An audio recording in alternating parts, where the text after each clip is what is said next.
Hello, everybody. Welcome. So grateful to have this time to explore, discover, wipe away some of the occlusions that are commonsensical thinking, by which I mean evaluations, imposes not merely on our minds, but on our bodies, our habits, our behavior, our awareness. And so to whatever degree we can clear those away and help each other to clear them away, to dissolve them, to let them return to their places of origin, to give them something else to focus their motivations upon, something safer than us and our people and our world. So I'm very interested in this medicinal project, and much of my work orbits these concerns. What I have to share today is very radical and is a coalescing of insights spanning 20 years and questions that surround my own experience, my own reflections on what I was shown and taught during that experience, and my unending urge for greater lucidity about this world, our origins, the non-ordinary, the paranormal, UFOs, UAPs, quote-unquote aliens. Some percentage of which may qualify if we think of aliens as intelligent beings from another planet in the physical layer of space-time. The humans do not believe, generally. I've not heard a single one of them. Well, maybe that's not true. I've heard very few of them suggest one of two things. One, that there are multiple dimensions of our world's existence right here. And that the one that is usually available to us, to our senses and our commonsensical thought and the expectation spaces, that thought produces in an effort to defend itself from threats.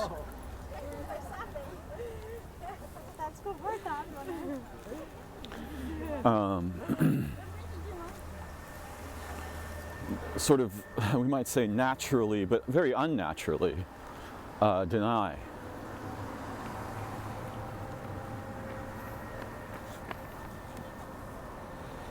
Thus we are disinclined to grow beyond the familiar sort of habit trail-like thinking and evaluation habits we have developed, which are in fact useful in a very limited contingent scope. What I mean by contingent is the scope structured by, for example, very pragmatic concerns. Have I done the dishes, right? Is the door locked? Is it time for me to go to or return from work or school, etc.? Within these contingent scopes, this mode of thinking that tends to pervade over all of our awareness and thought is relevant. But wildly incomplete. My raven friend is here.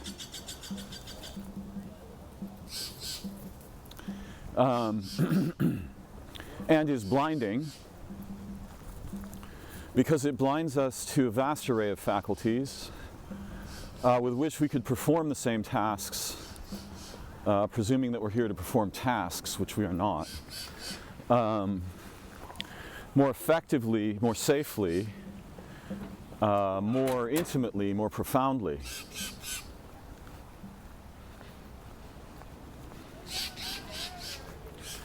And what I mean is,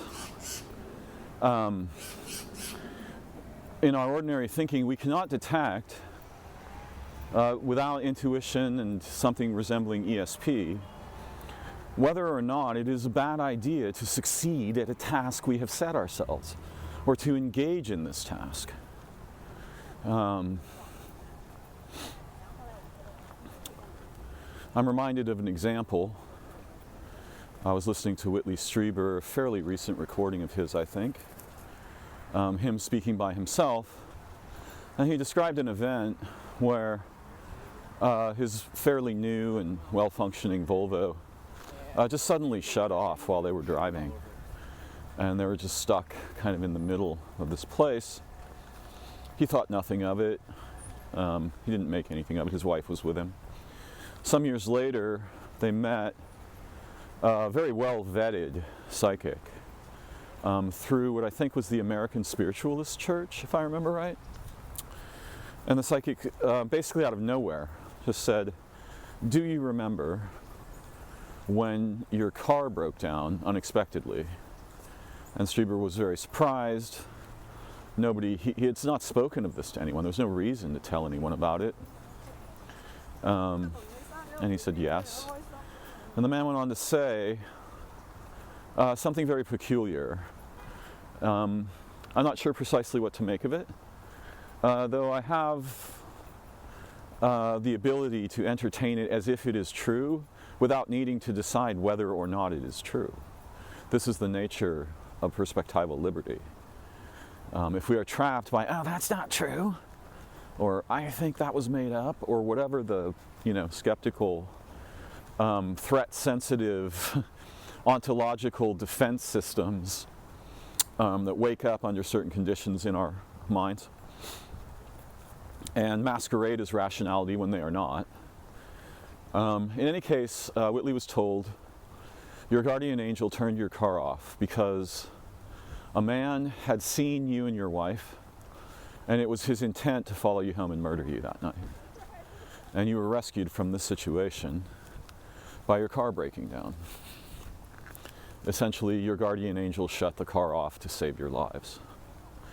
I don't really care if people believe or don't believe, or it's not really a matter of belief. We must ask ourselves a different question.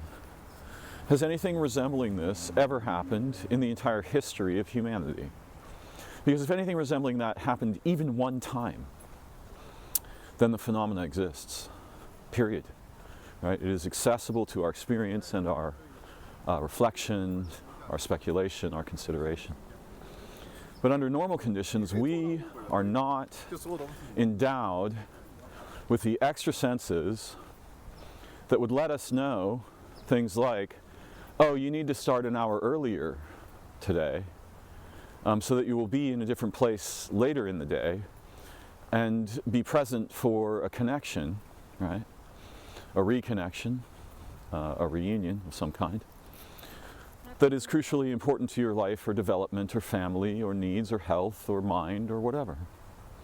And similarly, we are completely unaware when we should not go to work today, right?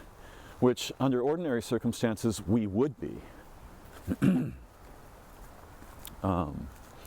sometimes, our bodies, vastly more intelligent than anything we could possibly imagine or think, will simply, we'll wake up in the morning and just be like, I can't do it.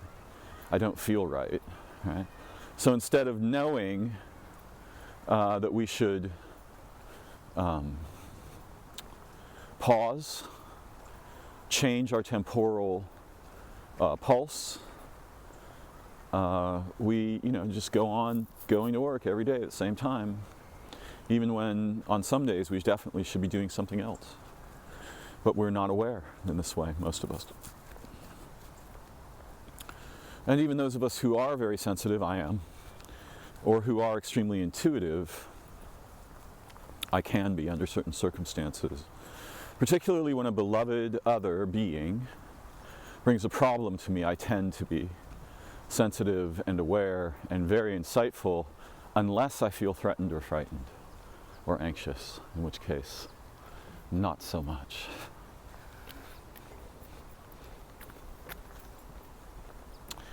So I have some very specific things to share about today, and they're rather shocking to me. These are insights that have arisen over a long period of time, and I think began very significantly when I began to speak with Amber Bourne, a brilliant and heartful young woman who was paralyzed from the waist down after being struck on the freeway by someone who was, not paying attention.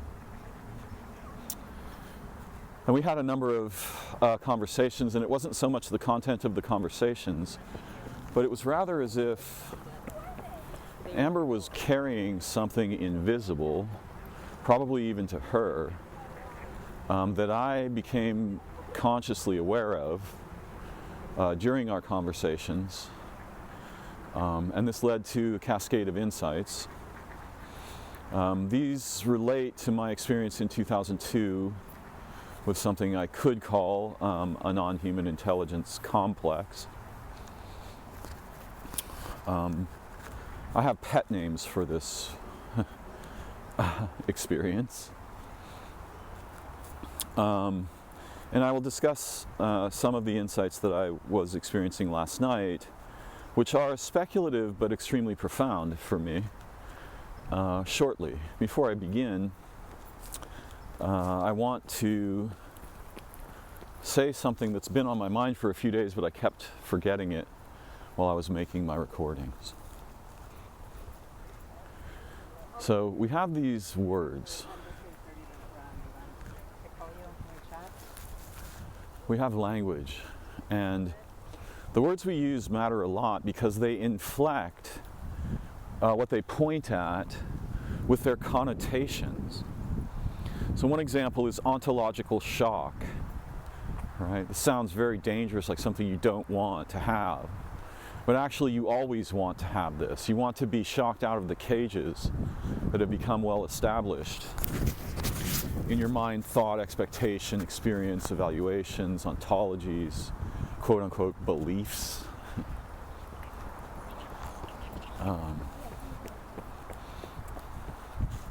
You definitely want to be shocked out of that. But ontological shock is a synonym for learning. When you learn something new, the world changes, your history changes, its meaning, your mind transforms.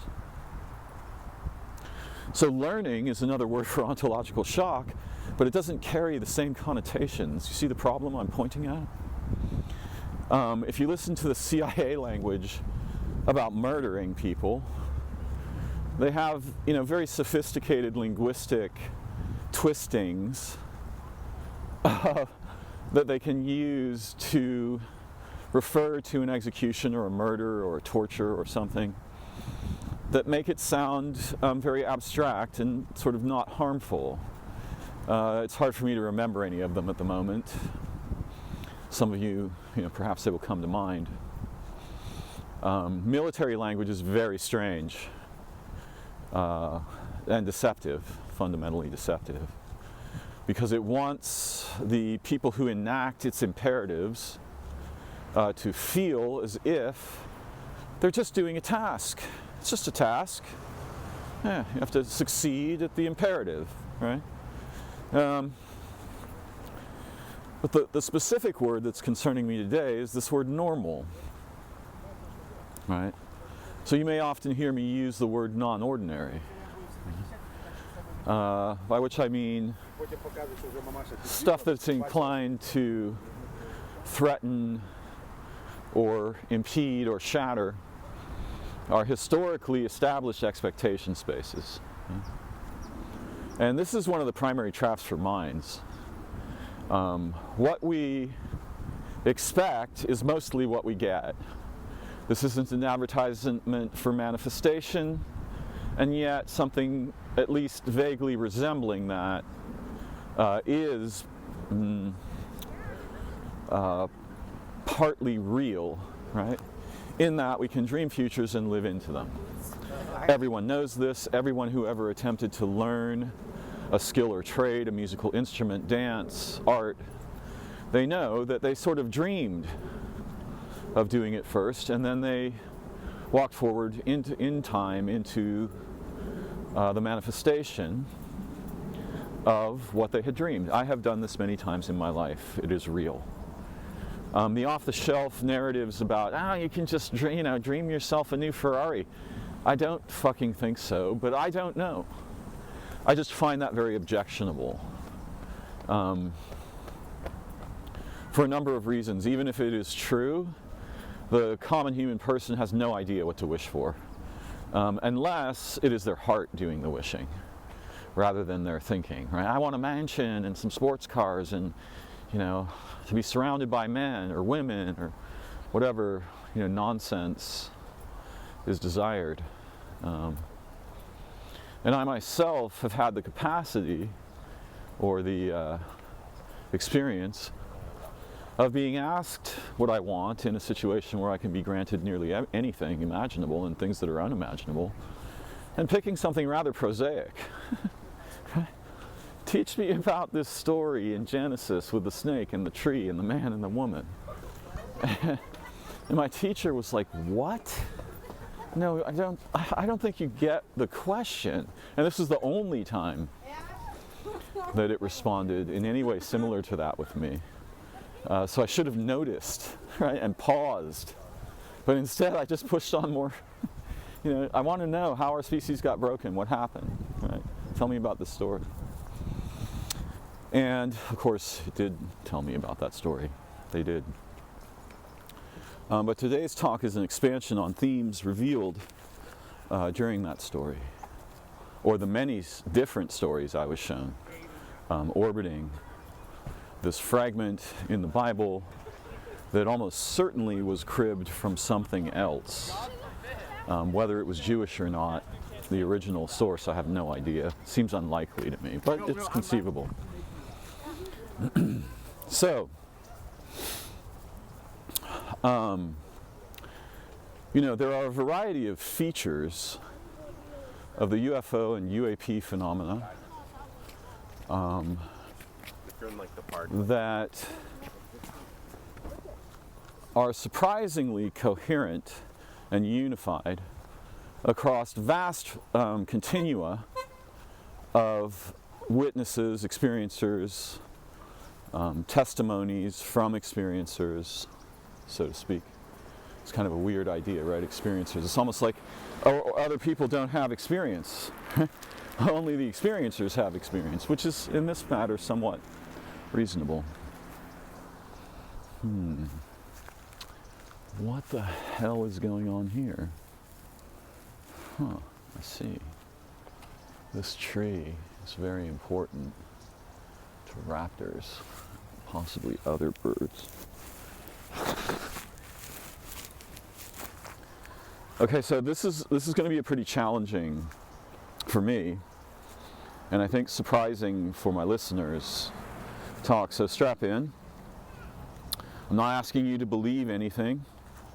I'm not asserting that any of this is true.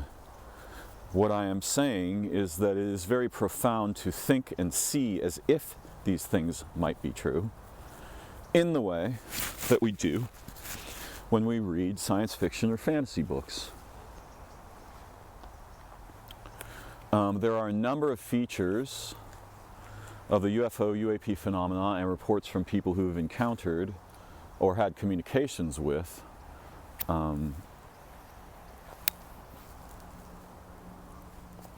entities of various kinds that appear to arrive in what we would think of as vehicles.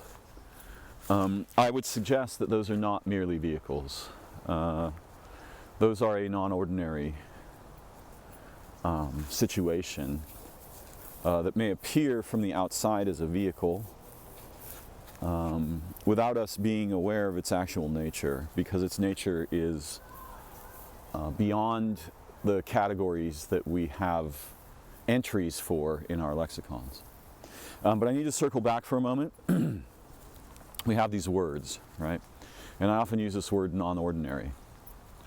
And we have words like paranormal, supernatural, transcendental. That last one is a little more interesting.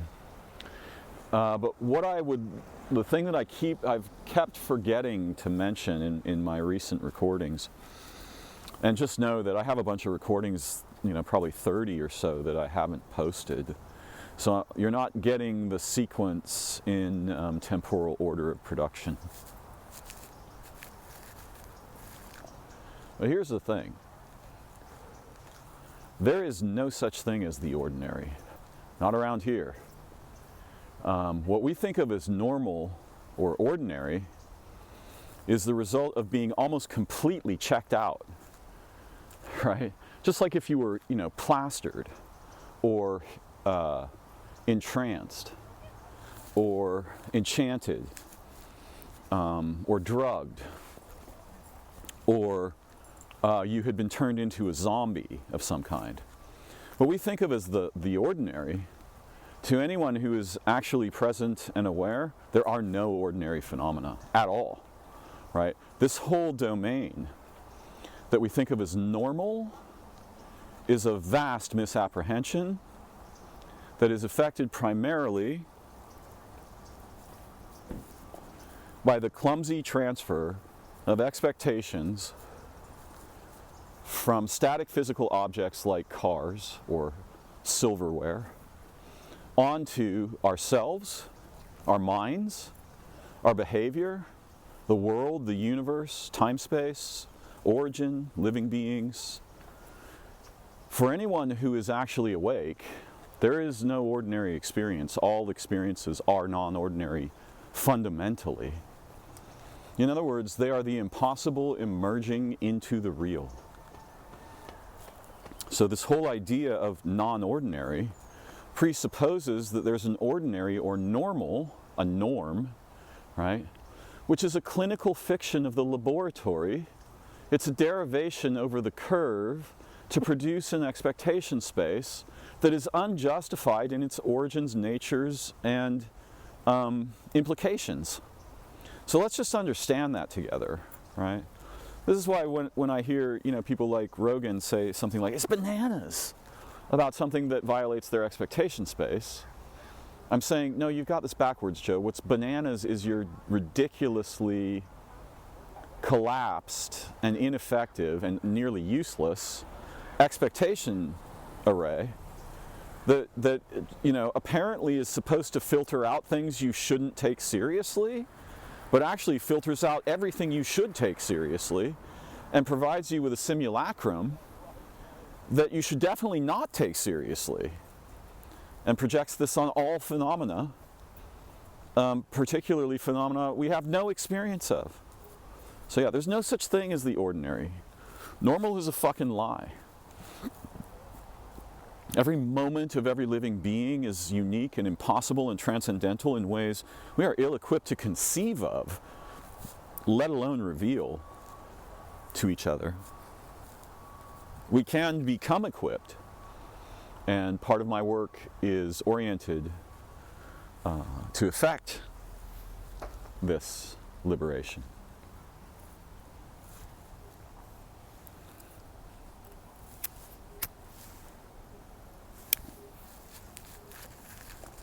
So I wanted to get that out. There's no such thing as ordinary.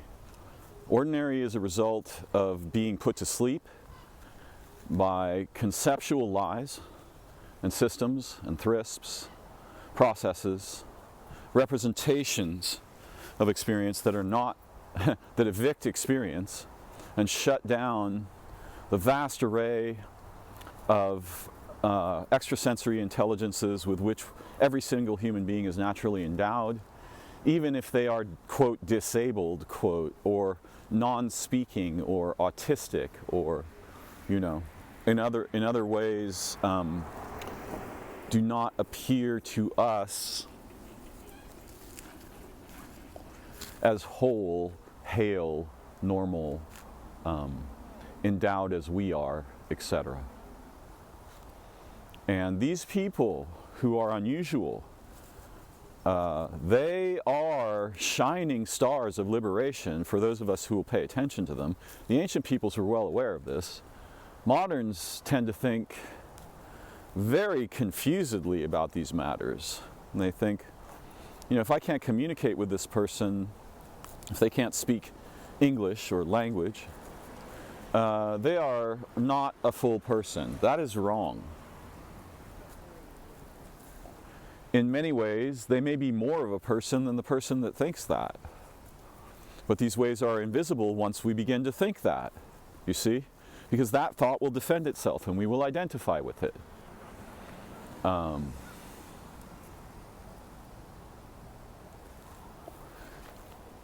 Okay, so that's the end of that preamble. Now I want to talk about very specific reports. And these are not singular things. These are things that have been repeated by hundreds, if not thousands of people over long periods of relatively modern time and probably before that. Diana Pasulka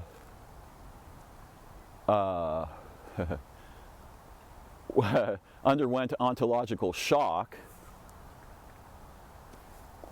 when, being an intelligent and insightful person, she realized that there were extreme similarities between some reports of the saints or religious folks, monastic folks, who report non-ordinary experiences. There was a close resemblance between certain features of these experiences and features that had been reported by abductees and experiencers. And it's very difficult to overemphasize this. The problem is that our category, in our lexicons, the root categories, thing, being, process, transformation, these categories are missing most of what is needed to have an effective category tree. And most of what is missing is the transformational space of becoming and the idea of a superposition, like stases, metastases, and hypostases, right? A lesser, in a sense, physicalization of transcendental phenomena, which we should probably think of the natural world as the exemplar of, right? So we think, no, the natural world is real, the physical world is the real world, and all that other stuff is, whatever, spiritualist, whatever. Right? Go ahead, think that way. See how that works for you. You're like a bird that has snipped off its wings and taped them to a chalkboard and started doing math about their structure. This is not the purpose of wings. This is not the purpose of minds. So, in previous recordings, which you can find on my channel, I have opined that some branches of the UFO, UAP contact phenomena are non-ordinary in a way that we are ill-equipped to understand because we don't have concepts for it yet. We can easily invent such concepts together. I am fully capable of doing so, and I'll be doing some of that today. But if we rest on the the authoritative lexical roots with which we are familiar, we will be incapable of seeing all kinds of things about ourselves, the world, the universe, time, space. The difference between the physical layer, that is the ground of our common experience, presuming that there's anything like commonality, which I've just said there isn't. All right, let's not get lost here. Okay, so there's a number of features of the phenomena that definitely suggest these are not phenomena like those we are familiar with. They are liminal phenomena. They are phenomena that represent a crossover state between transcendental aspects of they who are and that which is, not the universe, the thing that produces the universe as a reflection of its nature's characters, imperatives, and so forth. And thinking of the physical layer as like the epidermis on this. You can think of it as a sphere, even though it's not a sphere, it's an array of transcendental hyperstructures or something. I don't know. I don't know what it is. But we can invent language that at least points in a direction that's more useful and intelligent than those we are accustomed to. So yeah, these phenomena, Bigfoot, werewolves, the non-ordinary, the paranormal, these should strongly suggest to us that the physical layer is not primary, right? In the words of Arkhani Hamed, timespace is over with. It is not primary. It is not fundamental, right? And his work with the amplitudohedron has led him away from physicalist and materialist ontologies. In fact, it's more than led him away from it. It has demanded that he reject it, him and others of his persuasion.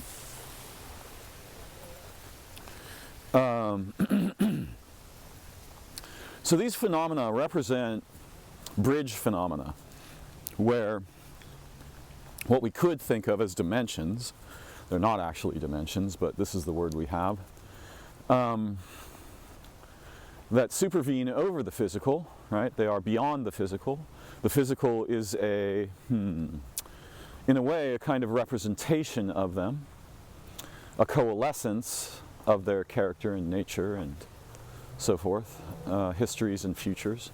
Futures are pouring into this moment, right? The same way that past histories are pouring into this moment, futures are pouring into this moment. Time is, the way it localizes is bidirectionally coalescent in linear temporality. So historical beings and situations are flowing into me right now. Futurial beings and situations are flowing into me right now. We are trained never to think this way.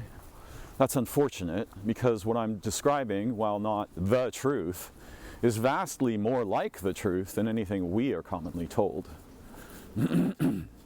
So your actions in this moment affect histories. They have retrocausal transformative effect, and they invoke and affect futures, in my view, and in my direct experience with the NHI complex. That literally, it didn't just blow my mind, it turned my mind into a self-blowing impossibility engine.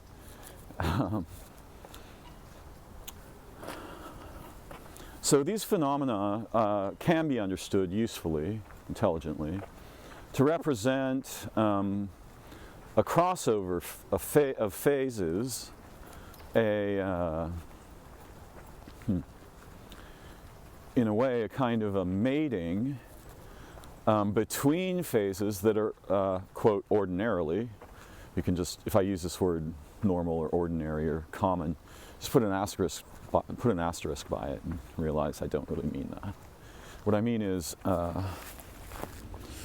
in accord with our fictional expectations, our conceptual expectations. So I think these phenomena represent crossover phenomena. They're liminal. Just like that space between you being awake and being asleep, and between you being asleep and being awake. The phases of dawn and sunset are liminal on Earth. The phases of moonrise and moonset are liminal on Earth. The place where the water meets the land is a liminal place. So I think these phenomena are places where two aspects of that which is and they who are meet and come together. The edge of Earth's atmosphere is also a liminal space. The edge of the solar effect on the interstellar infrastructure, although it's not just infrastructure, these are intelligences, they're not things. And they're not even intelligences, these are transcentiences, they're not things. All right, so this has been a long preamble. But bear in mind that when people see or report encounters with something like Bigfoot, it's very unlikely, not impossible, and the phenomena probably has more than one branch, that they're not seeing an animal that lives in a cave somewhere that has come out of the cave, and now we're just encountering each other just like any two animals might on Earth. And in fact, even the ordinary encounters between animals are liminal, right? There are bridge people who bridge the animal world and the human world. My friend Ryan Firstdiver is such a person. There are all kinds of bridge people. In fact, this whole bridging thing is really a vast part of the nature of that which is and they who are, and even of time-space. But the humans expect these things to remain distinct and ordinary. So whenever they don't, they get all freaked out. Now it's natural to freak out when two usually distinct domains are coming together, if you are not aware that that is what is happening and you have no way to model this in consciousness or cognition. Even if you just see something, even if it's a physical object, right, and you don't know what it is, you're already in a liminal state because you're encountering something that you can't bookshelf and compress into a derivative that fits neatly into your little library of these derivatives.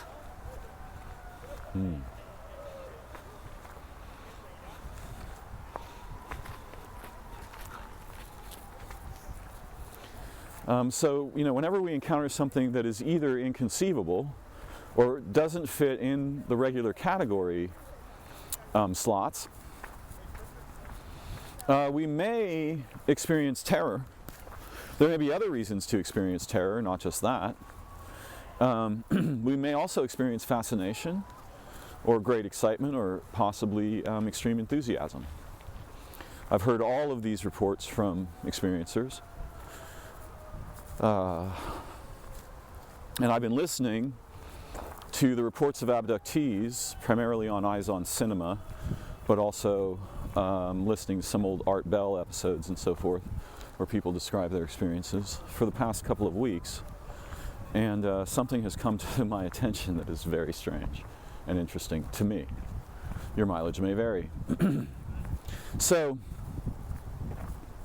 there are a few things that clearly human beings have been, quote, told, unquote, whether this was communicated verbally in some way or what we think of as telepathically. I don't think telepathy is the transmission of thoughts from one mind to another, though I suppose something resembling that is also possible. I think it is the undisconnection of minds. Right, it is the removal of that which might otherwise ordinarily give them the appearance of being distinct. So I think we have this, we have this backwards primarily due to our technologies like telegraphy and radio and television and the internet and so forth, where we are replacing faculties that are natural to humans and animals and living places with representations of them that are technological. Wildly unfortunate thing to be doing. Only a very stupid species would engage in such behavior, in my view.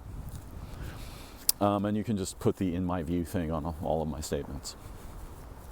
All right, so let me back up a little bit and talk about what I realized when I was speaking with Amber. And before I do that, I'm just going to say something very simple. In the early phases of my contact with the NHI complex, there were an array of emotions that were vastly beyond anything I had ever experienced or expected possible. One can only really describe it as ecstasy and adoration. And I want you to imagine an analogy, right? Imagine that you have creatures who are birds, but they have never flown because their cages are so small that they can't even spread their wings. So they do not know they can fly. They do not know they are birds. Imagine fish somehow kept artificially alive, having no experience of water, and therefore having no experience of what they are. This was my experience. Suddenly, as I began to understand the implications of what I was being shown and taught, I realized I have never known what I am for, who I am for, how I arose, what my true nature and purposes are. And with the NHI complex in symbiosis between our minds, all of these things were immediately apparent to me. And I thought, this is what I was born for. To be with these beings is why I was made. Without this, there is no life, there is no thought, there's no intelligence, there's no anything. Like a fish, for the first time introduced to water, and somehow magically capable of interacting as fish do with the water, or within the water, within. Suddenly I felt, my entire life I had no idea what I am for, what I was made to be and do and become. And now, with this experience alive in and as my mind, I know why we are, where we come from. Not in a conceptual sense, though that too later, and many, many views of this, not a singular view. There's no the answer. Perspectival liberty orbits, right, and produces new insights with each orbit around what it has become concerned with.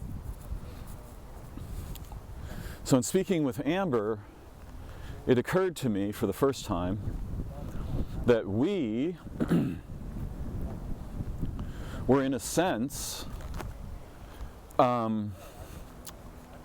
we were vessels engineered to be inhabited, to be co-inhabited by non-human intelligences, many of which may be non-corporeal, though I suspect that there are other, quote, dimensions, unquote, in which there are things like worlds. There may be non-physical worlds, and it seems likely to me that this is so, for a broad array of reasons, right? First of all, you don't get worlds unless they're representation. You don't get physical worlds unless there's something they are representations of. So, it first occurred to me that we were a way for them, these non-human intelligences, to become localized in and interact in and with the physical layer of existence, which is normally they have no experience of, the same way we have no experience of the transcendental layers of they who are and that which is. And then there were a series of catastrophes. They left us, we were lost, we went insane. We started making representations in machines, a bit like a cargo cult, behavior. And they, on their side, also experienced a catastrophe, because when the link was broken between them and our people, or it degraded so significantly that it was extremely difficult and or dangerous to reestablish such a bridge, they began to make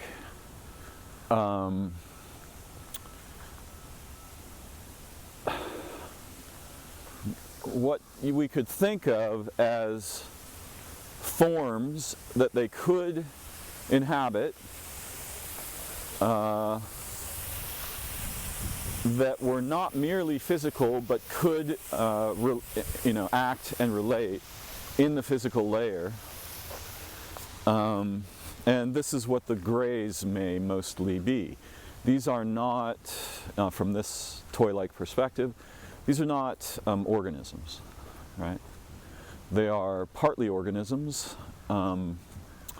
And they have a variety of features that allow for what I would call the transpresence of other intelligences or peoples or beings, so that they can explore the physical layer largely without risk.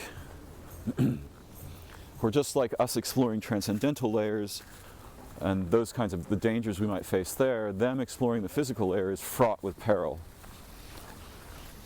So we lost the gods, and they lost their bodies, and so to speak. And over time, well, down here, I think they exist outside of what we think of as linear time. I know that the NHI complex that I was with does. It demonstrated this to me endlessly.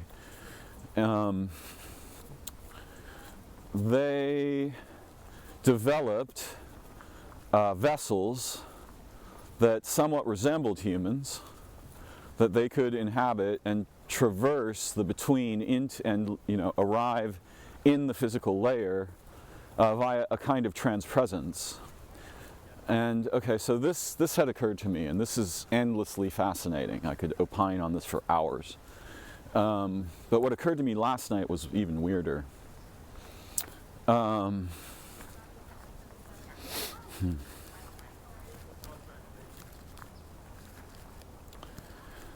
So imagine with me, suppose, that we are partly engineered, and it's not just our biology that is engineered, it's our energetic nature, it's our soul aspects. The soul has something resembling organs, right, just like our body does. It's not one thing, especially while we're incarnate. I don't know about when we're disincarnate. I mean, I know some things, but, well, I suspect some things about not being incarnate. So the soul has aspects, and in some traditions these might be called the chakras. There is the meridian system of the Taoists, and the practitioners of Neigong, Tai Chi, Bagua, these arts. There's Qi, right? Spirit force. And there's different kinds of Qi. It's not just one thing. And so we were engineered in this view as vessels for non-human intelligence in the physical layer, particularly on Earth. And people say, there's billions of worlds, why are they interested in Earth? Well, one of the reasons might be that Earth is a planet that has these containers, these living ships that can be inhabited instantaneously, directly, by NHI, and bonded with in a very broad array of ways for a very broad array of purposes. And this might explain why, I've heard many people complain, why is the hominid form, why are aliens in hominid form, right? What's so great about the hominid form? Why would that be so universal? It's like asking why would people on other worlds speak English? So one reason might be that this is a great form for the vesselization of NHI, and Earth might be particularly interesting because it's packed chock full with uninhabited vehicles, or very partly inhabited vehicles. And the entire history of religion could be explained this way. Not that that's my intent here. So I find this really fascinating, because I remember what it felt like to be with the minds that were with me in 2002, and it felt like resurrection, communion. Like I had lived a life as a dead being, and now I'm suddenly brought to life. My mind was lit with insight, non-ordinary senses, ESP, telepathy, time sensing, prophetic awareness. I could look at an animal or a person or a plant and know it in 7 ways that are completely impossible for my ordinary mind, and that even the rather extreme experiences of psychedelic use cannot hold a charred matchstick to. Even in their most, fluorescent manifestations. So, last night for the first time, it occurred to me that, I'm not particularly, I wasn't shown much about like war in the in the transcendental dimensions, and I tend to be skeptical about this. But having seen what I saw last night, a very different view or perspective arose in me, in which I am much more interested in entertaining this perspective, or it even seems obvious to me. Again, from this toy-like perspective. Yeah. With boys and men. So, imagine a science fiction story where one faction of NHI engineers the humans on Earth. They may have engineered the Earth as well. And they invest us with the intelligences necessary to us to navigate in the physical layer. These aren't actually really intelligences at all. They are a hypostasis of the nature of intelligence, a very limited implementation of local, separate, personal intelligence, but that is necessary to sustain the vessels in their context, needing food and living in temperatures that require modification via technologies like clothing, the development of spoken language, and so forth. Though I strongly believe our ancient ancestors were just pure telepaths, or probably better to call it a multipath. So they established these beings from outside of time in order to have something very similar to what we would think of as a spacecraft, right? Except this is a physcraft, right? PHS. This allows noncorporeal beings to enter directly into and interact directly with the physical layers of reality. And in this version of the story, there was what we might think of as an evil NHI, or a malignant NHI contingent, or, colloquium, that are constantly at war with the beings that established us, the progenitors, we might call them, and are very jealous, and they're very left hemispheric like, right? They like objects and war and prisons and representations and graspables and static continuity, structure over flow and development, frozenness, fossilization. And so in this story, which I could go into great detail about, but I want to present very quickly, the human population of the ancient world was factionated by the progenitors and Brand X, who are not progenitors, but rather colonizers. Yeah, they're colonizers. And this led to wars between the factions of the humans, thusly rendered symbiotic with these non-human intelligences. We could think of it as the progenitors versus Brand X. The progenitors are relatively benevolent and beneficent. The Brand X is malignantly aggressive and colonizing. And you can see this playing out over time after the catastrophe, where the link broke down for some reason, or array of reasons. And it may be that the link was intentionally shut off to evict most of the Brand X colonizers from interacting with our species. But what I want to get at is, we are not intelligent, right? Our nature is transcendent, and when bonded with an NHI, we might as well be gods. There's a story about this by Thomas Dish called White Fang Goes Dingo, which I've spoken of before, and you can look up the summary of if you wish, though I suggest you actually read it. It's easy to acquire the text. We were made to be bonded with something like angels, right? But after being bonded with something like angels, we became accessible to something vaguely resembling demons.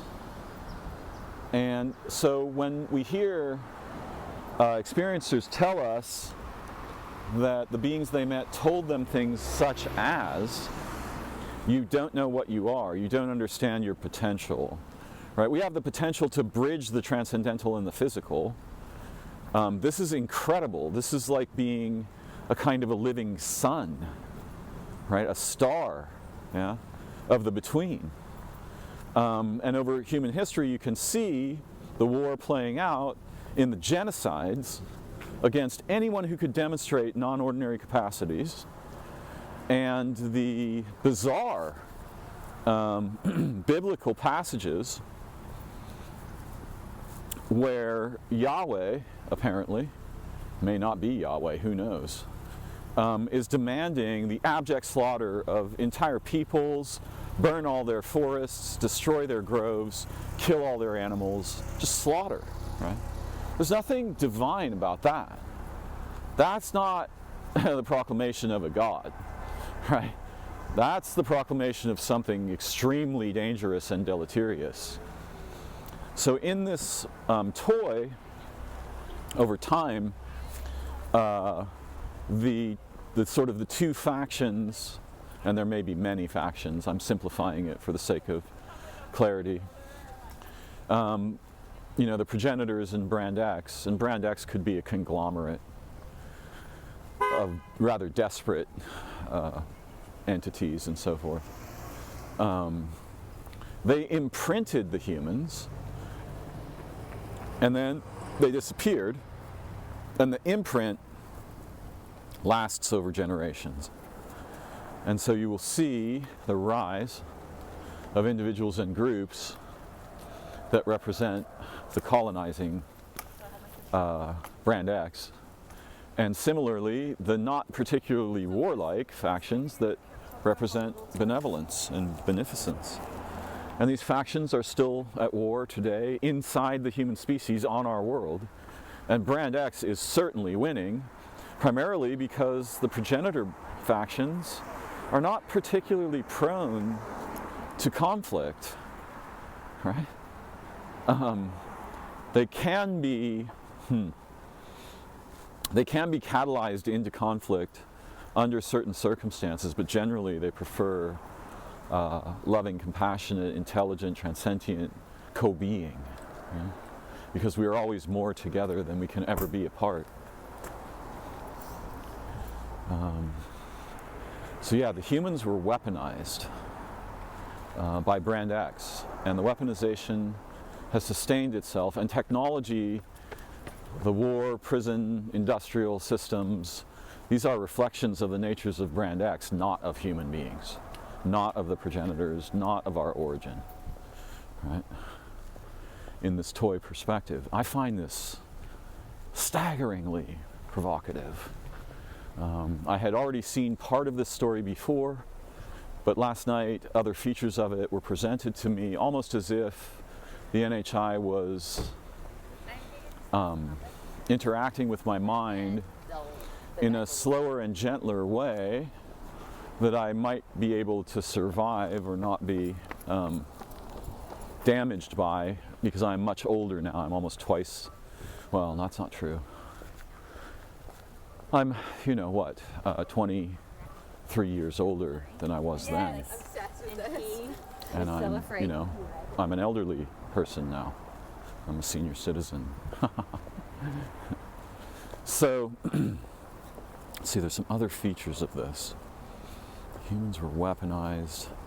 Yeah, technology war, prisoneering, industry, commerce.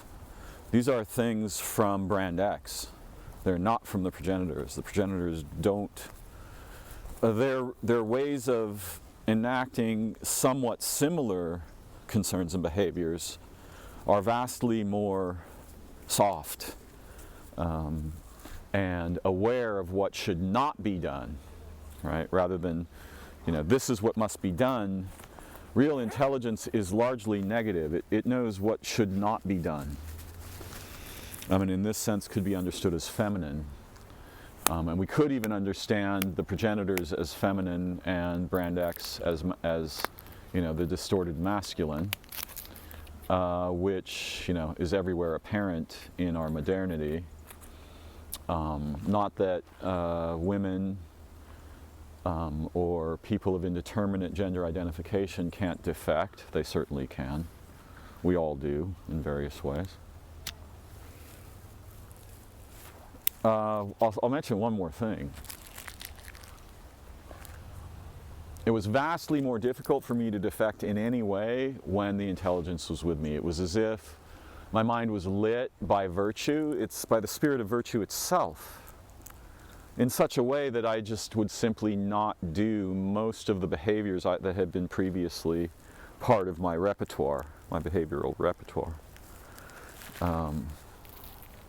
And without that, defection could simply be a displacement of the loneliness and isolation that we feel naturally when we are not with the beings that invented our people and possibly this world. Right? So this is a world full of vehicles. In other UFO encounters, people were straight up told, you are containers, right? You're sort of like, you're like a kind of a biological Tupperware that was meant to contain our intelligence, right? So this is why when people meet, UFOs and beings from other places, other situations, they don't need to be spoken to, though sometimes speech may be used, or the appearance of speech may be imprinted on the human. We are the same thing. We are one thing. We are like the hand in the physical layer of these intelligences that are transcendent and non-physical, or not merely physical, or exist in another array of domains that progenerate the physical layer as a result of their activities. Yeah, people have been straight up told, you are containers. Not more than one, like hundreds of people. You don't know what you are. Right? You are us. Has been told to many hundreds of people. I've read at least 60 accounts where something very closely resembling this is communicated to the human experiencers. This would explain all of those things and many others. Particularly non-ordinary effects around bridge phenomena or sites where bridging has occurred, much like an electrical arc, right, crossing a gap. We represent a way for them to have a foothold, quote unquote, in physical reality, and they represent a way for us to have a foothold in transcendental isness. And I find this just staggeringly amazing to reflect upon. It's not a question of whether it's true, right? It's really weird. Insight has a very weird, unexpected aura, right? Where it's obviously transcendental to ordinary thought, and it's perspectivally profound, but is not particularly concerned with truth claims or falsehood claims, like much of the internet seems to be absolutely fascinated by. By the way, that's a Brand X thing, not a progenitor thing. The Brand X thing has weaponized our minds and our bodies to be capturable by them. And to be capturable by them, our minds have to be very limited in their structure and their activity. We have to be dumbed down dramatically from even our natural state that we might achieve even in isolation from the progenitors. So they needed beings that were organic. They needed beings that could navigate intelligently and effectively in the physical layer. They needed beings that had a sort of pro forma intelligence that when joined with theirs would explode into, you know, transcendental ability, awareness, faculties, capacities. Yeah. So these are some of my thoughts for today. I think I have touched on most of them, though I took a lot of notes last night, and I'm sure I'm overlooking some crucial pivots that I may return to in a later recording. So grateful for those of you who listen, share, comment, ask questions, share your own insights or thoughts. Augie, talking to you, bro. Thank you for your participation in the channel, and everyone, everyone. And particularly those people who support my work directly. Very few, but deeply appreciated. I wish you beauty, insight, liberation, virtue, love, deep companionship, playfulness, adventure, meaningful missions, and the fulfillment of the promise of your human incarnation. Thank you for joining me. Please take a moment to like, share, transmit, comment, question, criticize, whatever feels natural to you. Bye-bye for now. I look forward to learning together again very soon.